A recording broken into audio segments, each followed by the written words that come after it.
Hola, ¿qué tal amigos? Tengan todos ustedes muy buenas tardes, buenas noches y buenos días. Gracias por seguirnos, gracias por estar allí conectados en Instagram a mi cuenta @DarwinRosalesD. Sean bienvenidos a esta nueva emisión de la entrevista semanal. Todas las semanas el espacio abierto a través de las ventanas del Instagram, pero también luego transmitido a través de mi canal YouTube Darwin Rosales TV.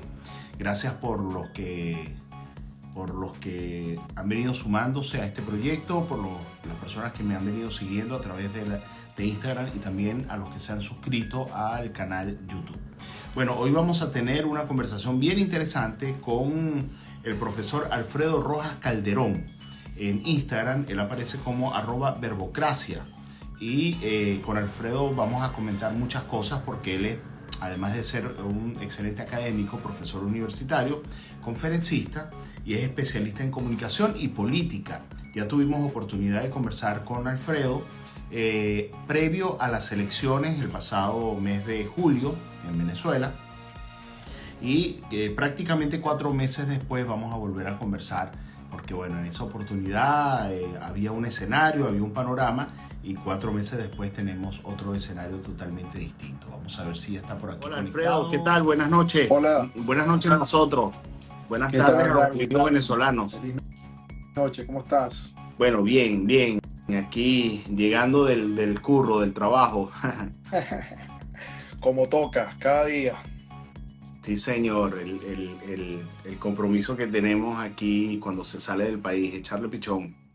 Pues sí. Bueno, Alfredo, bienvenido y gracias otra vez por estos minutos. Una conversación, estoy totalmente seguro que va a ser bien interesante porque evidentemente hay material, hay tema para desarrollar. Nosotros tuvimos oportunidad de conversar varias veces antes de las elecciones y Sí. recuerdo que en aquella oportunidad teníamos un escenario y hablábamos sobre sobre posibles desenlaces, eh, pero yo siento que estábamos hablando inspirados en el principio democrático, asumiendo que el régimen iba a aceptar la dura derrota y que se podía producir una transición en el país. Pero ya prácticamente 4 meses después vemos que la derrota se dio, hay evidencia de que sí hubo una derrota, hay unas actas suficientes, digo yo, en cuanto a resultado para desenmascarar lo que allí pasó el día de las elecciones y pues ahora se presentan otros escenarios muy distintos, pero bien interesantes porque este 10 de enero que se supone debe asumir un nuevo periodo presidencial, pues hay posiciones muy fuertes tanto del gobierno o del régimen como de la oposición y hay pues mucha expectativa, ¿no? Este, bienvenido. Bueno, yo lo que pasa, recordando ese momento, lo que pasa es que no es que uno se dejase llevar por el ideal democrático, ¿no? Que bueno, que sí, porque uno tiene un pensamiento democrático, una creencia democrática, sino que realmente antes del 28 de julio, uno de los escenarios que uno planteaba, aunque se considerase de baja probabilidad, era que el gobierno reconociera los resultados. Y habían indicadores para eso, porque recordemos que esa diferencia que al final quedó reflejada de forma vinculante en las urnas, ya la estaban mostrando las encuestas. Y esa tendencia, además, la diferencia se iba abriendo y iba siendo mayor la brecha en la medida que se acercaba el 28 de julio. Por lo tanto, eso hacía más costoso para el gobierno tomar la decisión de cometer un fraude, ¿no? Porque no es lo mismo,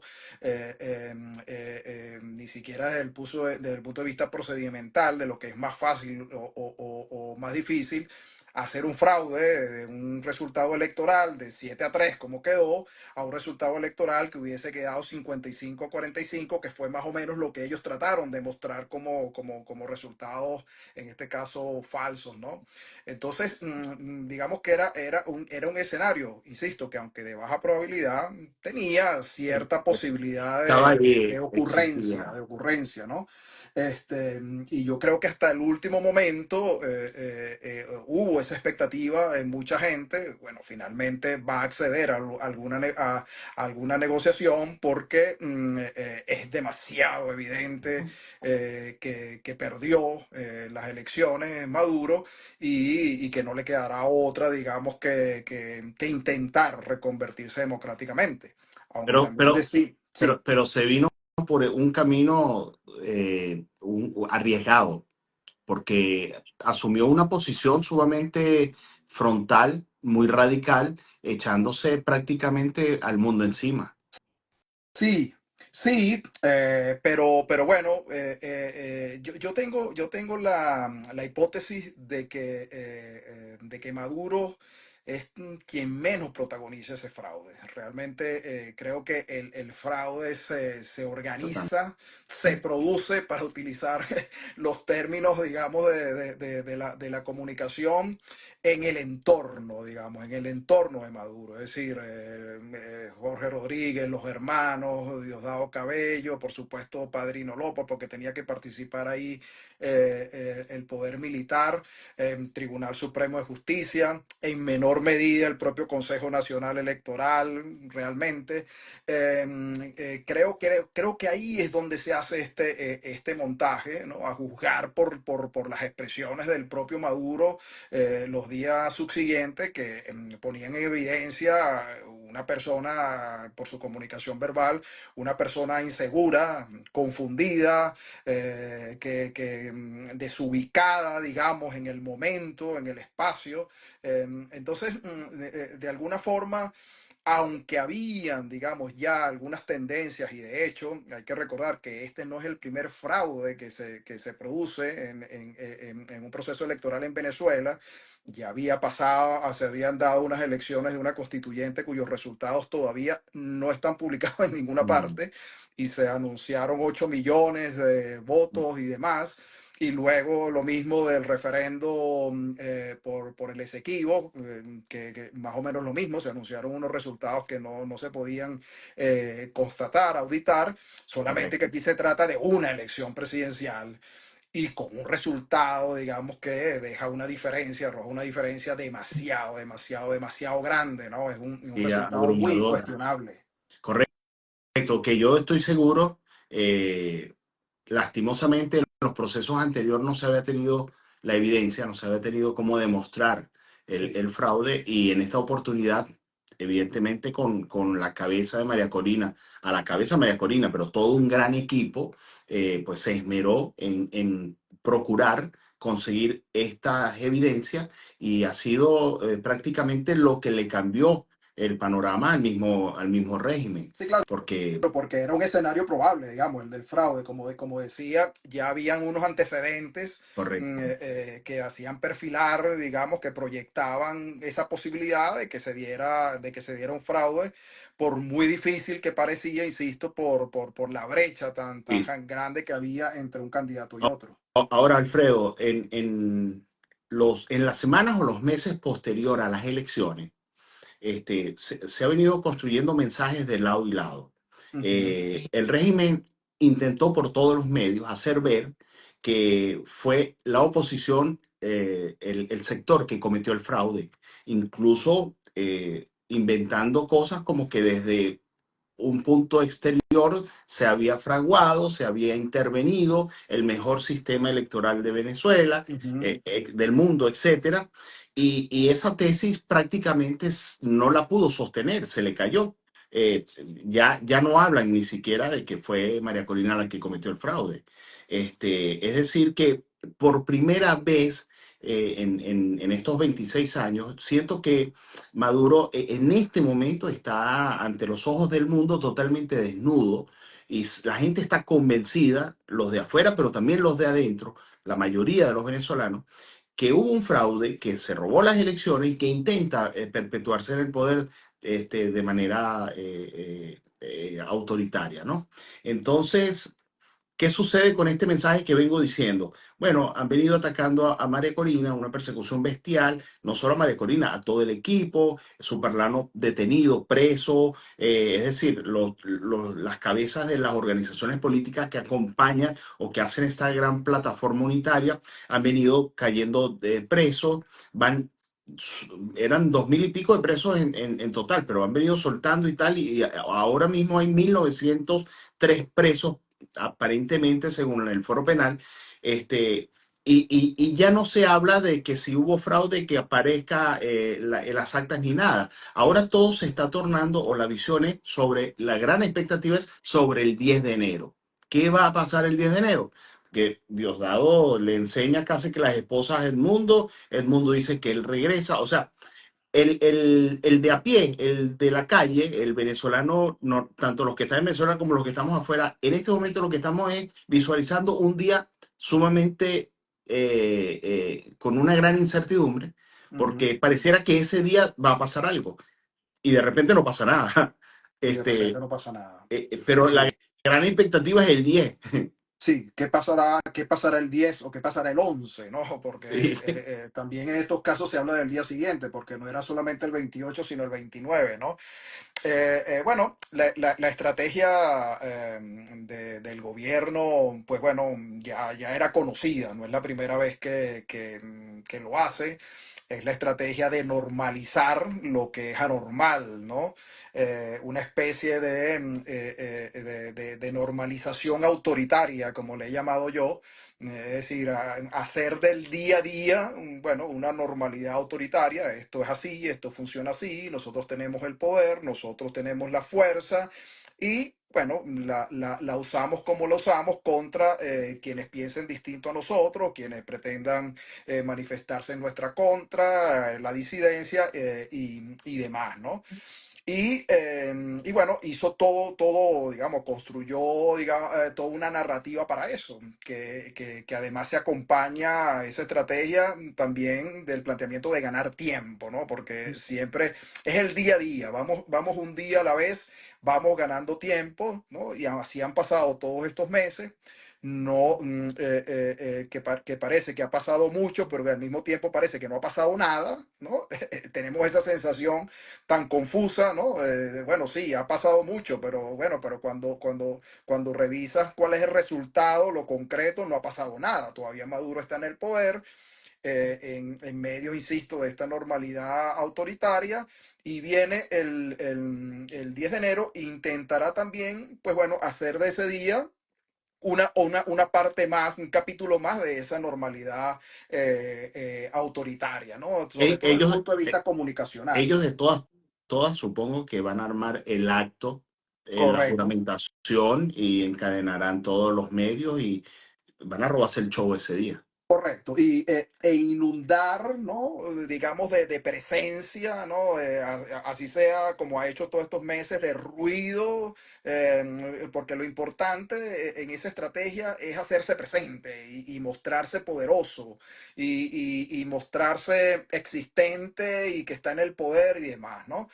Claro, ¿qué va a hacer la oposición? Es la pregunta, A, a- porque a ahí, eso, a eso vengo, porque el ajedrez lo juegan entre los dos. Uno mueve una claro, ficha y claro. después mueve el A otro. ver, aquí también tenemos unos cuantos escenarios, ¿no? Comencemos por el que a mí me parecería el peor para la oposición y para esta lucha democrática y para la voluntad que se expresó el 28 de julio y sería la mejor para el gobierno, que es que se repitiera un escenario de una toma de posesión o de una juramentación por parte del presidente electo, en este caso del presidente electo que es, ¿no? Mundo González Urrutia, fuera del país. Lo que sería una autojuramentación, porque bueno, no hay poderes, digamos, constitucionales ante los cuales posicionarse, etcétera, etcétera. Esto sería lo peor que podía pasar para la oposición y lo mejor que le podía pasar al gobierno. ¿Desde qué punto de vista? De que eso no tiene efectos reales, eso no tiene efectos sobre el poder, ya eso lo vivimos en su momento y eso que en el caso de Guaidó ni siquiera se juramentó fuera del país, lo hizo dentro, pero sin un poder, digamos, sin poder ejercer el poder de Era forma real, el un poder del poder, gobierno, del Estado. un poder simbólico que con la simbología no se hace nada. no se hace nada, no puedes ejercer realmente el poder, ¿no? Eso no tiene efectos políticos, ¿no? Internamente, que al fin de cuentas es lo que interesa, porque también aquí hay que siempre diferenciar entre lo interno y lo internacional, ¿no? Luego, pues bueno, hay un anuncio por parte del presidente electo de que él va a estar para la toma de posesión, ¿no? Y aquí se plantean también varios escenarios, es decir, cómo va a entrar al país, de qué forma lo va a hacer, por cuál vía, inclusive va a intentar entrar por la frontera, va a llegar en un vuelo a Caracas, porque lo hará de forma clandestina, lo hará, digamos, de forma evidente, y esto llevaría evidentemente a un arresto inmediato, porque está claro que el gobierno no va a tener ningún freno para eso, ¿no? Entonces, Pero hay algo interesante que hasta Estados Unidos se ofreció si Edmundo le pidiera ayuda de apoyarlo para el ingreso a Venezuela. claro, ese es otro de los escenarios, ¿no? Porque uno el caso nuestro es tan, pero tan particular, ¿no? Tan único, ¿no? Que no es comparable con situaciones de ningún tipo, ¿no? No tiene precedentes que uno piensa en la posibilidad, bueno, ¿y qué? Va a ir en un avión escoltado por la fuerza militar estadounidense y va a pedir aterrizar en Maiquetía, un aeropuerto en Venezuela, y el gobierno lo va a autorizar y no lo va a autorizar, y si no lo autoriza, ¿qué pasa? Etcétera, etcétera, ¿no? Es decir, hay un montón de cosas aquí claro, que se plantean. Y ahí es donde yo veo lo más complicado y quizás también lo más trágico de esto, porque se plantean en los términos que propone Maduro, que es en los términos de la fuerza, ¿no? Que es en que es su lenguaje, es su forma de actuar, es su forma de hacer, ¿no? Porque al final de cuentas ellos tienen el poder del Estado, tienen el poder militar, jueces, o sea, todo lo necesario, ¿no? Y la oposición lo único que tiene es una fuerza de opinión pública, ¿no? Que se expresó el 28 de julio de forma vinculante, pero que, digamos, si no sale a las calles de forma masiva,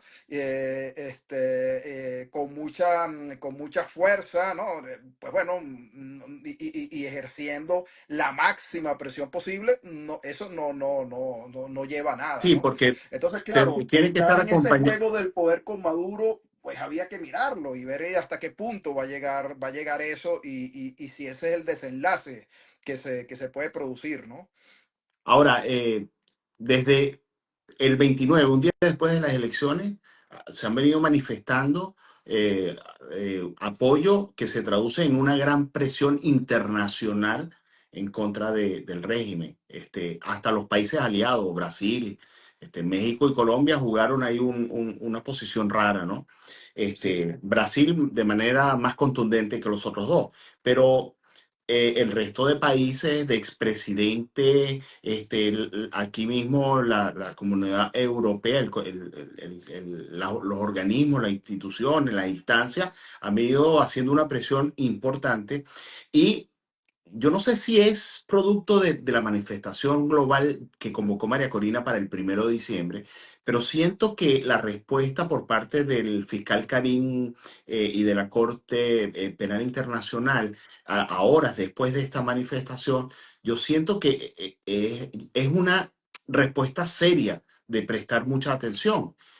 Hoy escuchaba a la gente que dirige el movimiento Sin Mordaza, que está ahí en Holanda, está en La Haya, Ujú. y dice que es cuestión prácticamente de semana, que no descartan que durante el primer trimestre del próximo año ya existan, que se emitan ya las órdenes de captura, tanto como para Maduro como para el entorno o la cúpula que ostenta el poder en Venezuela. Entonces, no sé si, o sea, qué papel juega la presión internacional que pudiera acompañar la estrategia de María Corina, de Edmundo, y capitalizar realmente un cambio político en Venezuela. Bueno, Yo he sostenido, digamos, una vez que la negociación ya no parecía un escenario probable, ¿no?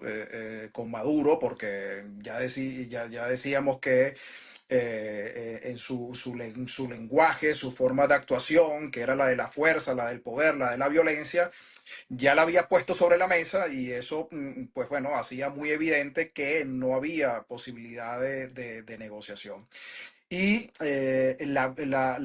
por la parte de la Corte Penal Internacional, era lo que desde el punto de vista internacional, fuera de Venezuela, tiene una perspectiva real de poner sobre la mesa una solución, ¿no? Una solución.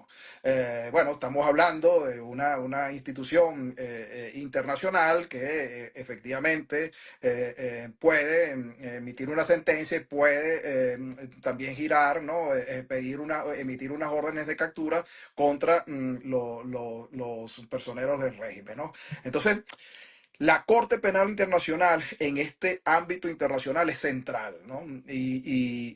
Ahora, ese proceso ha tomado tiempo, documentación, más documentación, ¿no? Con casos Ujú. muy evidentes. Todo lo que ha pasado desde el 28 de julio con las detenciones arbitrarias, incluyendo a menores de edad todo esto que ha pasado realmente es porque es lo más novedoso, lo más reciente, pero digamos, el expediente ya Ya lleva años. está bastante completo, ¿no? Ujú. Y lleva mucho tiempo, ¿no? Entonces, es pertinente, es oportuno que se produzca una sentencia. Porque el resto de las cuestiones en lo internacional siguen siendo del mismo tipo. Presión internacional, eso tiene un carácter simbólico. Es cierto que Lula ha tomado una posición, una postura firme, ¿no? Respecto a esta situación, toda vez que, bueno, que al final las actas que tanto se pidieron y que tanto se esperaron y que era también desde muy pronto se podía saber y se podía predecir que Maduro no iba a presentar esas actas por las razones obvias, al menos que, y esto era muy difícil hacerlo tecnológicamente, al menos que montaran y emitieran unas actas nuevas, no podían mostrar las actas reales porque ya las actas reales se habían puesto a disposición y bueno, precisamente lo que respaldaban era que Maduro perdió esas elecciones, ¿no? Pero insisto, en esto internacional, porque bueno, han pasado muchas cosas, Trump ha ganado la presidencia de los Estados Unidos, aunque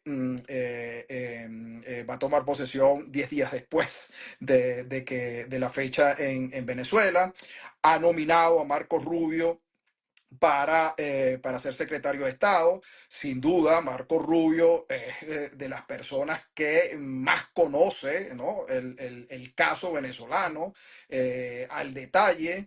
Además, yo sostengo que eso echa por tierra la posibilidad, al menos, bueno, siempre con Trump puede pasar cualquier cosa, pero al menos le resta probabilidad a ese escenario del que se hablaba o que se visualizaba de un Trump negociando con Maduro por el tema de la inmigración para deportar a Petróleo. los venezolanos. Eso perdió bastante fuerza con la nominación de Marco Rubio, ¿no? Y bueno, vamos a ver qué pasa allí, pero todavía eso tomará tiempo, ¿no? Y el problema de Venezuela es realmente ese, el tiempo. Es decir, yo lo decía unos días después del 28 de julio, cuando el 10 de enero se veía lejos, ya no se ve tan lejos, ya está aquí mismo, pero en ese momento el 10 de enero se veía lejos. Y yo me temía un poco lo que ha pasado, que desde los gobiernos democráticos del mundo, organismos internacionales, se ha pensado y se ha esperado la fecha límite, ¿no? Porque podemos esperar hasta el 10 de enero. ¿Y qué ha pasado hasta el 10 de enero? ¿Qué ha pasado durante todos estos meses? Que Maduro ha consolidado, digamos, su régimen autoritario, ¿no? Mientras, obviamente, Estados Unidos estaba en la situación que estaba. Es evidente que ha fracasado la política de apaciguamiento, eso de creer que, bueno, que sí, que yo vamos a negociar, que yo lo puedo controlar, yo presiono por aquí, yo presiono por allá y lo puedo controlar, eso ha fracasado estrepitosamente porque si el gobierno se atrevió a hacer el fraude tan descarado de la magnitud que lo hizo el 28 de julio, pues bueno, es evidente que la política de apaciguamiento fracasó y que no hay ninguna posibilidad por ese lado, que era la misma que en su momento defendieron Lula y Petro y en su momento López Obrador, aunque con menor protagonismo, ¿no? Que bueno, no, ya va, que vamos a esperar las actas, que sí, que podemos hablar con Maduro, que podemos persuadirlo. Pues bueno, esto evidentemente no pasó y no pasará, ¿no? Entonces, en definitiva, la Corte Penal Internacional sigue siendo una de las salidas realmente podrían poner, revertir, digamos, la situación autoritaria que está viviendo Venezuela y retornar al camino democrático. Vamos a suponer, y ya entramos en un campo de especulación, pero es parte de este análisis y de adelantarse uno a varios escenarios. Ujú, Que la corte llega a una sentencia y emite órdenes de captura, pero evidentemente que tendría que, yo no sé cuántas serán, pero por lo menos tienen que venir 7.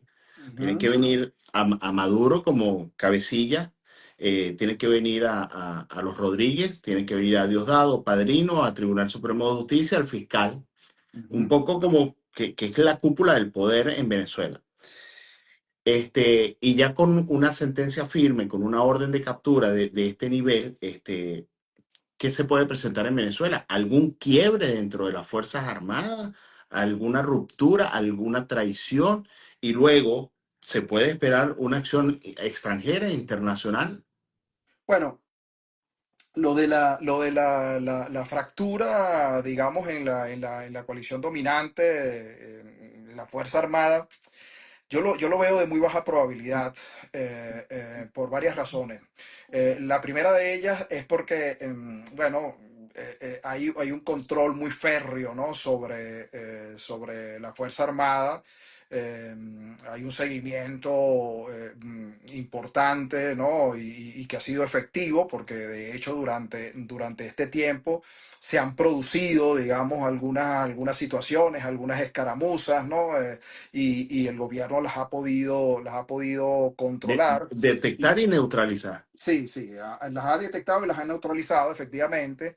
Y de alguna forma, pues bueno, esto demuestra el control que tiene sobre la Fuerza Armada, pero además ya esa Fuerza Armada tuvo la oportunidad de decidir, ¿no? De tomar una decisión, de ponerse de un lado o de otro, del lado de la Constitución o del lado del autoritarismo, ¿no? Y de la ilegalidad y de la ilegitimidad, y bueno, lo hizo, digamos, en favor de Maduro, ¿no? Entonces, pues bueno, eso parece que es de muy baja probabilidad.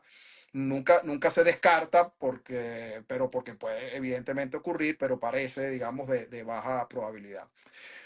Un tipo de intervención militar en Venezuela, pues bueno, no ha ocurrido, digamos, en los momentos también de máxima tensión que ha habido en el país. No creo que ocurra porque el mundo no está para eso, digamos. Ese tipo de actuación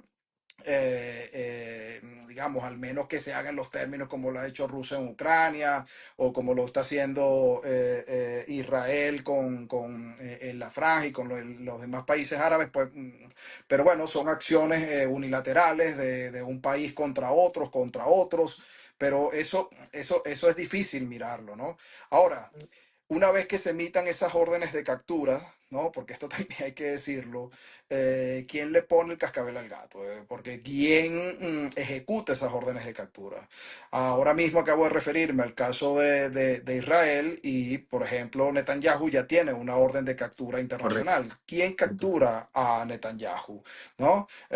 Y de hecho, pensemos en una cosa, no olvidemos que Maduro, cuando sale de viaje, como lo ha hecho recientemente, va haciendo escala y sus destinos son unos determinados países en los cuales precisamente no se puede aplicar, ¿no?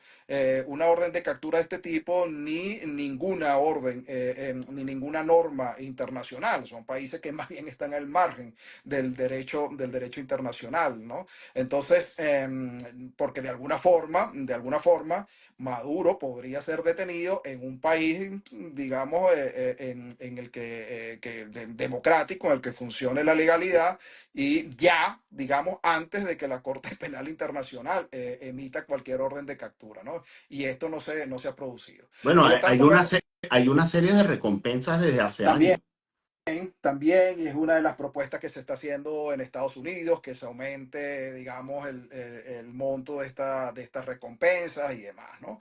Entonces, bueno, realmente es una situación difícil, compleja. Yo quiero pensar que hay una estrategia en la oposición, en el liderazgo de la oposición. María Corina se ha mantenido firme, se sigue confiando en su liderazgo, ¿no? Ella no ha rehusado, no ha abandonado, digamos, esta responsabilidad que tiene.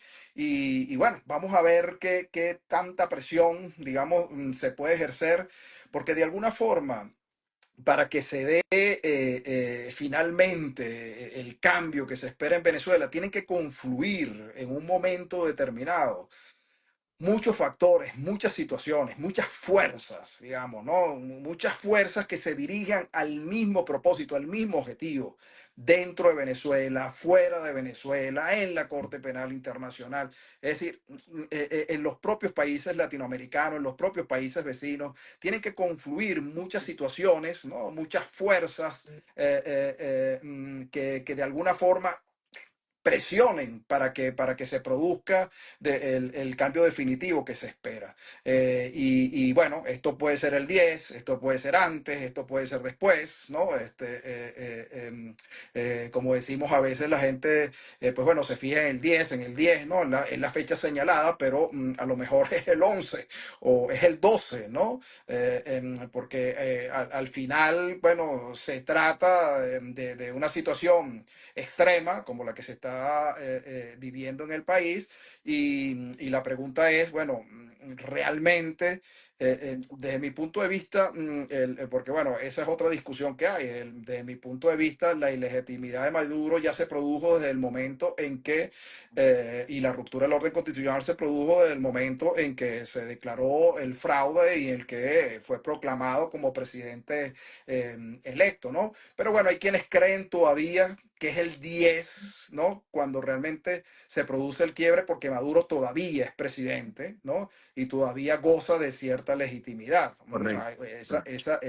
Esa tesis, digamos, la mantienen y la defienden algunos, inclusive algunos gobiernos del mundo, ¿no? Respecto Correcto. de lo que está pasando. Sí, más allá de que se haya proclamado o no, el 10 es donde se supone finaliza un periodo constitucional y arranca otro. Correcto. Entonces, a partir de allí sería ilegítimo totalmente. Ahora, hay dos puntos. María Corina ha deslocado totalmente, le ha movido el piso a Maduro cuantas veces ella ha querido. Ahora mismo me sorprendió cómo ahora Maduro dice que María Corina regresó al país, cuando hace algunos meses anunciaba por los medios que se había ido. Yo estoy totalmente seguro que María Corina nunca salió del país, pero es una manera como de recular o de hacer ver que había metido la pata Uh porque -huh. había anunciado una cosa que no era. Uh -huh. Además que le tomaron el pelo con el cuento de las maletas porque ahí realmente estaba saliendo, eran todas las actas y quedó muy mal parado ante la opinión pública. Este, y lo otro es que lo que sí es verdad es que después de 26 años, este es el peor escenario, es el panorama más terrible que ha tenido el régimen, que ha tenido Maduro, que ha tenido el chavismo, que ha tenido el madurismo, que ha tenido toda esta gente. O sea, creo que nunca en 26 años habían estado como están en este momento. Sí. Este, y lo, políticamente, porque todo, políticamente. sí, porque claro, si la crisis económica en este momento también fuese, digamos, de una gravedad que acompañara el momento político, ¿no? El quiebre sí ya sería Inminente. definitivo. Sí, sí, no, yo me refiero a la operación política como tal. O Sí. sea, porque evidentemente Venezuela ha estado en peores condiciones si nos referimos a la parte de abastecimiento de alimentos, por Ujú. ejemplo. Antes había una crisis terrible o el tema de la hiperinflación. También fue un momento sumamente difícil para el país. Pero en cuanto a lo político, nunca ellos habían estado tan señalados, tan acorralados, tan acusados, tan puestos en evidencia en estos 26 años como ahora. Y siento que, así como decía la difunta, ya esta situación es irreversible. Es decir, ellos, a pesar de su esfuerzo por llevar toda la normalidad, ya yo lo veo muy cuesta arriba. Es decir, aquí ya Venezuela no va a la normalidad a pesar de que hagan lo que hagan. Creo que lo tienen muy difícil, que, bueno, no sé, no sabemos cuál es el desenlace, pero algo va a pasar. A ver, sí, yo lo digo políticamente porque evidentemente, bueno, ya eso se veía antes del 28 de julio y bueno, o sea, se constató ese día con los resultados electorales y los días posteriores. Bueno, lo primero es que no tiene el apoyo popular Popular, y sí. ya no podemos hablar, por ejemplo, de polarización en Venezuela. No, no, no, No no, existe esto. no tenemos un país dividido, sino que tenemos una cúpula que está usurpando el poder de forma ilegítima y una mayoría que se lo opone, ¿no? Y eso es una circunstancia muy diferente, como tú bien lo señalas, y es la peor que políticamente, desde el punto de vista de la legitimidad, ha tenido el oficialismo desde siempre, ¿no? Entonces, desde ese punto de vista es así, ¿no? Yo mencionaba lo de la crisis económica también porque uno de los escenarios que también habría que tomar en cuenta es que si ocurriese que dentro de esta normalidad autoritaria que intenta imponer el gobierno de Maduro, pues bueno, toma posesión y comienzan a pasar los días, evidentemente la situación económica va a desmejorar mucho en Venezuela. ¿Sí? Y eso, digamos, va a agravar toda la cuestión política al mismo tiempo, ¿no? Porque a veces lo político aguanta, ¿no? El mal gobierno aguanta, mientras la economía, pues bueno, aguante, ¿no? Y es cierto que, pues bueno, hubo una cierta recuperación muy artificial en Venezuela, pero recuperación al fin, con la circulación se permitió, digamos, bueno, la dolarización forzada, se permitió una dolarización forzada, no oficial, no formal, pero dolarización al fin y al cabo. El comercio, el sector de los servicios, etcétera, bueno, comenzó a tener cierta normalidad, no tanto así el sector productivo, porque PDVSA todavía tiene un rezago muy importante, sobre todo PDVSA, ¿no? Ha comenzado a recuperarse, pero nada que ver con los niveles anteriores. Ujú. Pero de alguna forma todavía queda algo de eso, porque hay como, insisto, un compás de espera, ¿no? Bueno, ya se produjo el resultado el 28 de julio, ahora vamos a ver el 10 de enero. Pero claro, el 10 de enero, si continuase esa normalidad autoritaria, ¿no? Y Maduro, pues bueno, sigue en el poder. Y no se produce el cambio que se espera, pues bueno, van a venir más sanciones, la poca confianza que queda, la poca seguridad jurídica que queda, pues bueno, se va a desaparecer. Y eso sí se combina, digamos, con la cuestión política, porque bueno, al final esto no es únicamente el caso de Venezuela, tenemos muchas experiencias en América Latina y en el mundo.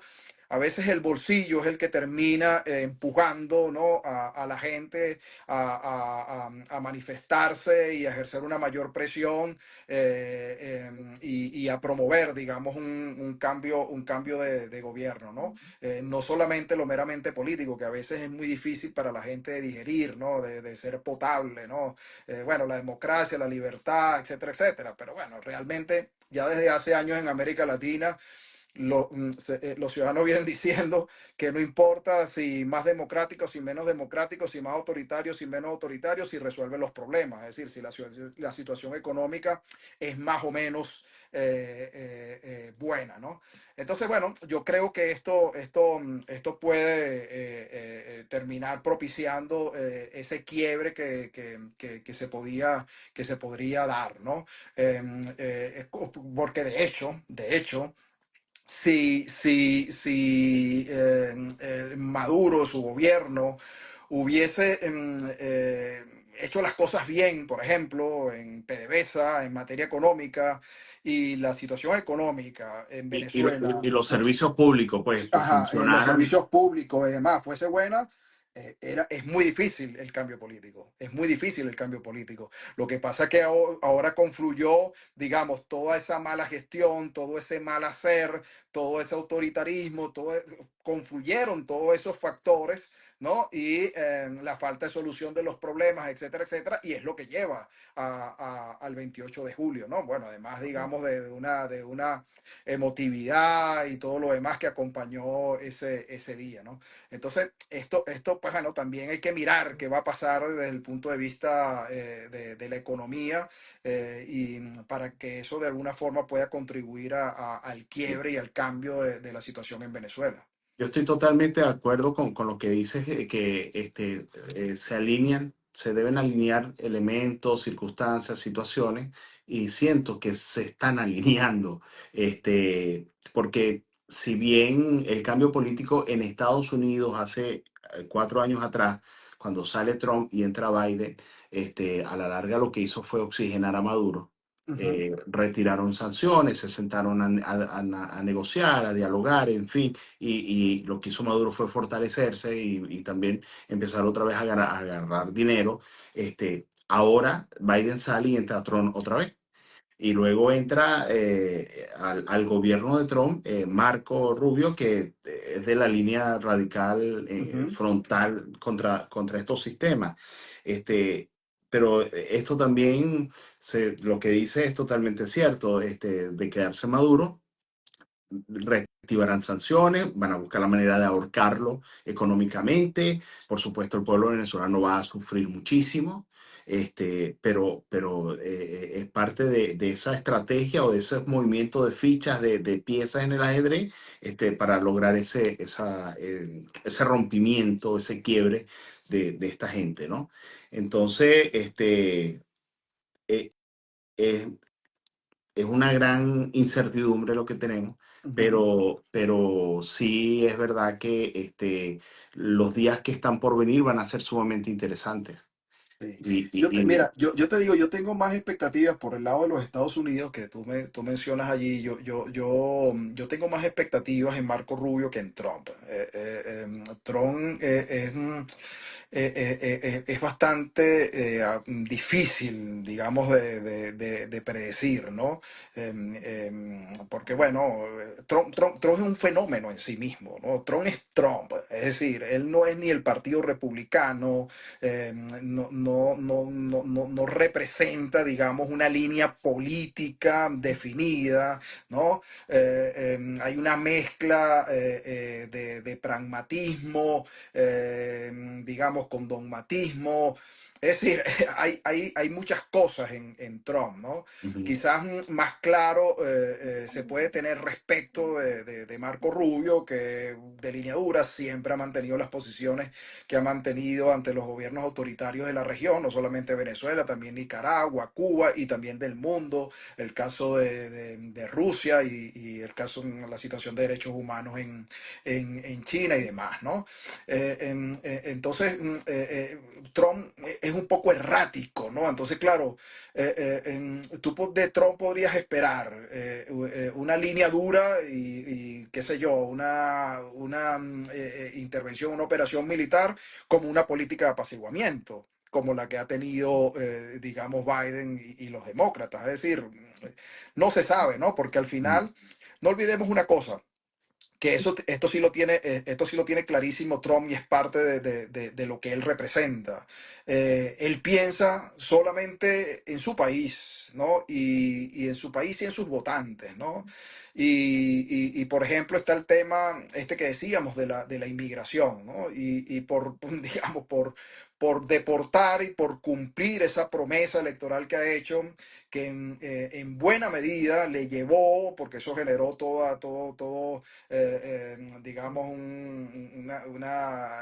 una afiliación, un sentimiento identitario en los estadounidenses y demás. Esto lo impulsó, lo llevó, lo empujó hacia la presidencia, ¿no? Sobre todo la inmigración y también la economía, pero la inmigración, pues bueno, uno no sabe qué es capaz de hacer, ¿no? Y digamos, al final insistimos, y yo creo que esto es lo más importante que nosotros podemos transmitir, que tienen que confluir muchos factores, muchas situaciones, muchas fuerzas, Estados Unidos, en Europa, en los países vecinos, dentro de Venezuela, fuera de Venezuela, en el sector militar, en el propio Estado y demás, para que se pueda, digamos, dar esa situación de ruptura, de quiebre del régimen autoritario, ¿no? Porque bueno, también uno podría decir, bueno, sí, que la política de Biden fue errada, bueno, pero algo podemos salvar de ahí, porque la política de Biden es la que lleva a negociar el proceso Las electoral que se hizo el elecciones, 28 de julio, correcto, que es correcto. el que ha puesto en evidencia a Maduro, digamos, como un régimen autoritario, bueno, ya abierto, Sí es digamos, verdad que fue porque capaz de sí, robarse unas elecciones del tamaño del fraude que hizo, es ¿no? verdad porque si no hubiese convocado elecciones hubiésemos seguido igualito en la misma historia. Sí, y eso era perfectamente posible porque Maduro podía haber postergado y postergado, así como las adelantó, la pudo haber postergado y esperar un momento en que se pudieran recuperar o en que ellos estuviesen mejor, etcétera, etcétera. Por lo tanto, bueno, en esto, insisto, a veces no hay que ver las cosas, las situaciones de forma aislada, sino todo lo contrario, de forma conjunta, porque ahí está la complejidad del tema venezolano, que es tremendamente complejo, que a veces es difícil de explicar y que es tan difícil de explicar como difícil también de resolver, de solucionar, Y ¿no? de entender Sí. para muchos. Sí, sí, sí, sí, sí, sí. Es muy difícil porque es inédito, digamos, no tiene precedentes muchas de las cosas que han pasado en Venezuela, ¿no? Sí. Muy, muy, muy difícil. Ya, y ya para terminar, la semana pasada conversé con un gran amigo, compañero de RCTV, periodista Eduardo Rodríguez, que además acompañó en su momento a Manuel Rosales en la gobernación, luego fue jefe de prensa de la Asamblea Nacional y terminó acompañando a Guaidó en el gobierno interino y bueno, señalado, acusado, estuvo escondido en una embajada X y hoy día está en Estados Unidos. Y él decía que dentro de las cosas que ha venido midiendo, la gran expectativa sobre este 10 de enero es que depende de lo que ocurra, también o se frena la migración o se va a alborotar más Ujú. la migración. O sea, que pudiera incrementar el número de venezolanos de verse con Maduro en el poder y perpetuarse Maduro en el poder, va a ser muchísimos los venezolanos que van a salir. Sí. Sí, y, es otro elemento de esta complejidad, ¿no? Por eso es que a veces yo tenía, por ejemplo, serias dudas sobre las gestiones que podían hacer Lula, Petro y el propio López Obrador, ¿no? Me parecía que eran más amigos de Maduro que unos mediadores. ¿no? Y entre una de las cosas que señalaba es que a veces mostraban como ese temor a Maduro, ¿no? Pero es que a veces no es un temor infundado, sino que tiene sus razones. A veces ejercer presión sobre Maduro es una presión que Maduro luego le pone lo transforma en forma de represión internamente, ¿no? Correcto. Y hay que ponerse en el lugar de los detenidos, de los perseguidos, de sus familiares, como este caso que tú mencionabas, ¿no? Entonces, claro, al final, sí, bueno, yo lo evalúo por el tema de la migración, pero bueno, no es el tema solamente de la migración, es el tema de la represión interna, es el tema económico, es el tema, bueno, del papel que tiene Venezuela en el hemisferio, es Estados Unidos, es Rusia y China, que eso no hemos hablado, pero También. digamos, no olvidemos que la situación venezolana está en una mesa, ¿no? En una mesa muy parecida al Consejo de Seguridad de las Naciones Unidas, porque la solución del problema venezolano, de la situación venezolana, pasa también por Rusia y por China, ¿no? Bueno, que tienen sus intereses también en Venezuela, China sus deudas que cobrar, Rusia, pues bueno, la influencia que ejerce en la región y su pretensión siempre antioccidental y demás. Entonces, bueno, es una situación complejísima, ¿no? Es una situación complejísima, porque se juega en muchas partes al mismo tiempo. Volvemos al punto. Tantas cosas que tienen que Que confluir, tantas cosas que alinearse. tienen que confluir en un momento determinado, digamos, para que se produzca ese desenlace, ¿no? Ese desenlace que se espera en Venezuela, que es el cambio y el retorno de la democracia. Tiene que confluir en un tiempo y en muchos espacios al mismo tiempo, en muchos espacios. No es Estados Unidos solamente, es también Rusia, es también China, es también los países de la región, etcétera, etcétera, ¿no? Y por supuesto internamente también en Venezuela. Bueno, Alfredo, casi que llegamos a la hora. De verdad que es apasionante hablar de esto y sobre todo el mirar todos los ángulos, ¿no? Todos los aspectos, todos los posibles escenarios y bueno, desde lo más profundo, por lo menos de mi corazón, está el anhelo de que sí se produzca el cambio, por el bien de Venezuela, de tanta gente conocida, seres queridos que aún permanecen llevando Ujú. muy fuerte allí en el país.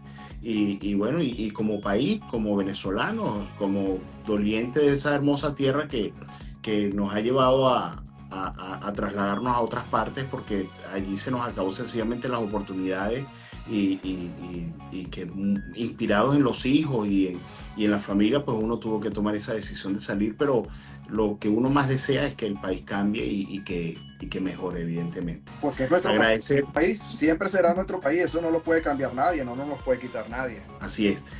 Alfredo, muchísimas gracias por la conversación. Vamos a monitorear, a evaluar estos próximos días, estas próximas semanas. Ya estamos en diciembre, yo iba a decir ya Sí, viene diciembre, no, ya estamos en diciembre y ya es cuestión de semana para que ocurra lo que vaya a ocurrir el 10 y sería interesante luego del 10 otra conversación. claro que sí, y que sea lo mejor para todos.